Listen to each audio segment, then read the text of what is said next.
At times I think he even thought of himself as European, but he wasn't really. Sure, he spoke French, German, Italian, Hebrew, Czech, some Spanish, but he was never at home in any of these places.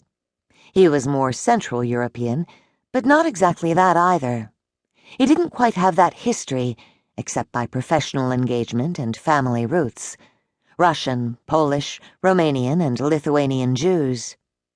He was very English, too, by habit and upbringing. He could move effortlessly between his childhood Cockney and confident Oxbridge prose. But he wasn't really that either. Too Jewish, too Central European. It's not that he was alienated from any of these places, although in some cases he was. It was more that he was attached to bits of all of them, which is why he couldn't let go of any of them. So perhaps it is not surprising that although we settled in New York from the start, we spent much of our life together planning to live, or living, somewhere else. We were expert packers, and often joked that we would write a book together called something like At Home in Europe, Everything You Need to Know About Schools and Real Estate. By far the best gift I ever gave to Tony was a subscription to Thomas Cook's Railway Timetable. It was only after 2001 that he really settled. This was partly because of his health. That year he was diagnosed with a serious cancer and underwent major surgery, radiation, and other draining therapies. Partly, too, because of the WTC attack.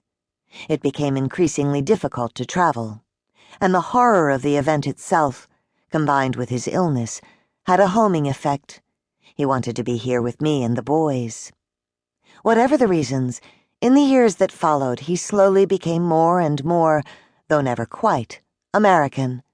Ironically, at the very moment when he found greatest reasons to be critical of its politics. He acquired citizenship. "Quiz me," he would say to the kids in the weeks before the test, and they would gleefully take him through the paces, no matter that he had taught American politics for years at Oxford. Around 2003 I noticed a shift in his thinking, and in his writing, from them to us, the way we live now. These were also the years of the Remark Institute, which Tony founded in 1995 and directed until his death. It was built along the same two axes that preoccupied him in his writing, bringing together Europe and America, history and contemporary politics. At the same time, he was writing Post-War, 2005, a mammoth undertaking which tested daily his physical and intellectual strength and discipline, especially as he recovered from cancer. I remember well his exhaustion and determination as he insisted on writing the essays in this volume, too, even as he was, as he put it, in the coal mines of a major book about Europe. I worried at how hard he pushed himself, but in retrospect, I see that he couldn't help it. As he immersed himself in post-war, he was hearing canaries in the mines of our own time. These essays, which beg us, and especially us Americans, to look back on the 20th century as we make our way into the 21st, were one result. So this is a collection of essays, but it is also a collection of obsessions. Tony's obsessions. They are all here.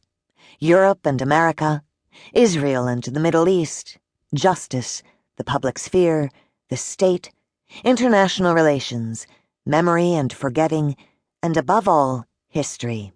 His caution, which reappears across these essays, that we were witnessing an economic age collapse into an era of fear, and entering a new age of insecurity, was a sign of just how depressed and worried he was at the direction politics was taking. He expected a lot, and was a keen observer. You will find in these essays, I think, both a clear-eyed realist, who believed in facts, events, data, and an idealist who aimed at nothing less than the well-lived life, not just for himself, but for society. I've presented the essays chronologically, as well as thematically, because chronology was one of his greatest obsessions. He was, after all, a historian, and he had little patience for postmodern fashions of textual fragmentation or narrative disruption, especially in historical writing. He wasn't really interested in the idea that there is no single truth. Wasn't that obvious?